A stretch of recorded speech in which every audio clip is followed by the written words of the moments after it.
Okay, the next two tests we're going to do for muscle length, we do as a group just because they're in the same position, and that's going to be the prone knee bend for our quads, so to check quad tightness, and also our bent knee fallout, which is going to check our internal rotation. So again, with the prone knee to bottom or prone knee bend, we're looking to get, I would say, about 1 fist distance. So if you put your fist on the bum, we'll show you that in a second, should be able to get the foot to the fist.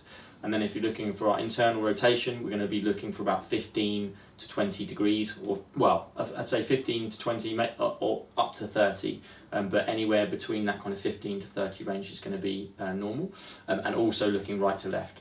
So if we go for our prone knee bend first, Glenn, what are we doing with this one?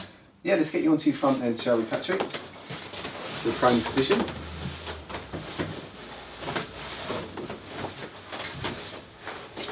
So if we take your left leg, just try and bend that for me, that's okay, and I'm going to make that fist position that Chris was describing, and I'm going to see if we can get to that position, which we can. Yeah, is that how you would do it? Mm-hmm. Fist here? Or so I tend to do here. So on the actual, if you underneath your hand, if you go like ischial, so you can just feel that ischial tuberosity under the hand, and then I tend to go with that. But again, you know, a lot of these types of tests, we're checking more right versus left, and okay, like we've gone through, or like Glenn went through with the Thomas test, you're checking the quads with the Thomas test as well. This is just a quick one that you can also do, and I like the Thomas test for quads, but just another test for muscle length that you can do. Yeah, I think if they easily get to your fist, I'll take it away and just see if we can actually touch heel to the Absolutely, bottom as well. Yeah, which in that case we did. Yeah. The other thing with that I think is important and it's good to do is you've got that lumbar spine that you can get into with your hand as well. So after you've done that seeing if they can get to the fist, maybe it's important, or maybe it would be useful to come onto the back and then do it again and just see if they're getting much movement there, which would indicate that they're moving a little bit more from their lumbar spine rather than getting pure mobility of those quads. You quite often will see that hinge, won't you, where they kind of roll into anterior rotation of the pelvis. Yeah, definitely. Yeah. So now, if we're looking at internal rotation of the hip, if you bring your knees together for me, Patrick, just let your feet fall out to the side for me. Okay.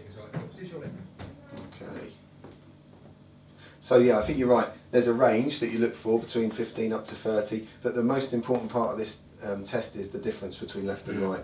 And there's actually quite a noticeable difference here with Patrick that is left. I don't know, you may or may not see it on the camera, but the left is falling at least 10 degrees shorter than the right. Yeah, so that would be much more relevant than the actual range, unless of course he was completely restricted and not getting any movement there at all. Yeah, and then I think with that one, you're just taking a step back and just looking at that. Sometimes if you're really close, it's quite hard to see, so just sometimes stepping back just a couple of paces, just then you can see a little bit more, you know, comparing to the bed and what you're looking for.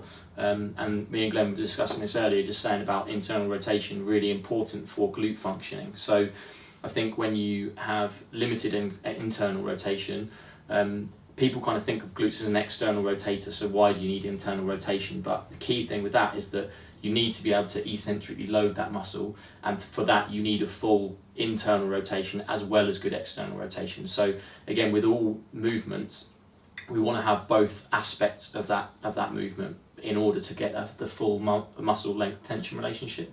And it's with glutes, and we obviously know glutes is such an important muscle to do with back pain, you know, to do with knee pain, to do with, you know, lots of different dysfunctions. We want that internal rotation to be good so that we can eccentrically load the glutes and therefore get strong through there, which will take pressure off the back, take pressure off the knee, and all those sorts of things. Cool.